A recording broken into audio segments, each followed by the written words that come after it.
Sveiki, aš esu Ovidijus Ringys, Lietuvos, Baltijos ir Europos kultūrizmo čempionas.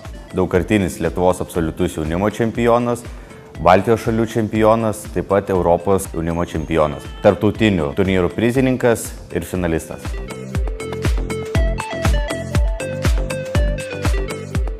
Jei reguliariai ir sąžiningai sportuosite, pratimus atliksite taisyklingai ir jūsų mityba bus subalansuota, aš jums pažadu, kad rezultatus išvysite labai greitai ir jie jūs tikrai nudžiugins. Iš savo patirties sakau, kad pastangos sportuojant visada atsiperka su kaupu. Todėl jau nuo šiandien pradėkite treniruotis su nauja programa, pradėkite laikytis naujo mitybos plano ir turėsite tobulas kūno formas. Šiandien pristatysiu treniruočių programą sporte pažengusiems vyrams, kurių tikslas yra padidinti raumeninę masę. Ši programa skirta treniruotis 4 dienas per savaitę, atitinkamai treniruojant skirtingas raumenų grupės. Per 7 dienas reikia atlikti 4 treniruotės. Kaip jau žinote, poilsis taip pat yra labai svarbu, nes tik ramybės būsenoje jūsų raumenys auga ir tvirtėja.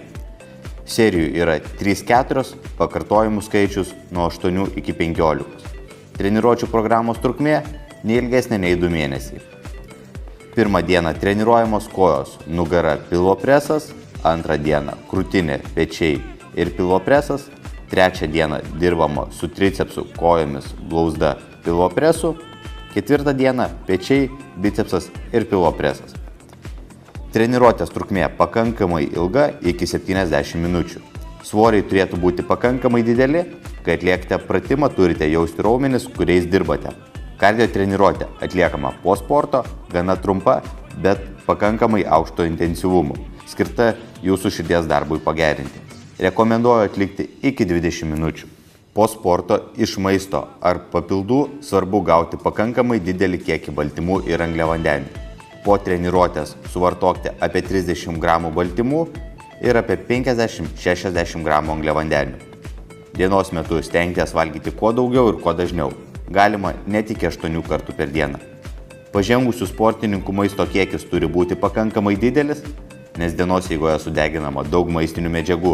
Treniruotės yra gana sunkios, todėl maisto medžiagas reikia papildyti su kaupu. Kaip žinote, alkoholis stabdo žmogaus galimybės. Kai norite pasiekti greitesnių rezultatų, geriau jo atsisakykite visiškai. Norėdami pasiekti geriausių rezultatų, rekomenduoju įsigyti maisto papildų rinkinį skirtą būtent šiai sporto programai. Vartokite gainerius, kretiną, išsišakojusias amino rūgštis, BCAA. Tačiau nepamirškite to, kad tai maisto papildai. Jie padės jums greičiau priaugti raumeninės masės, bet jie negali pakeisti jūsų mitybos. Ir nepamirškite dalintis savo pasiekimais mūsų tinklaraštyje vitaminsport.lt. Linkiu jums sėkmės. Visada galite kreiptis patarimų į mane, Ovidijų Ringį.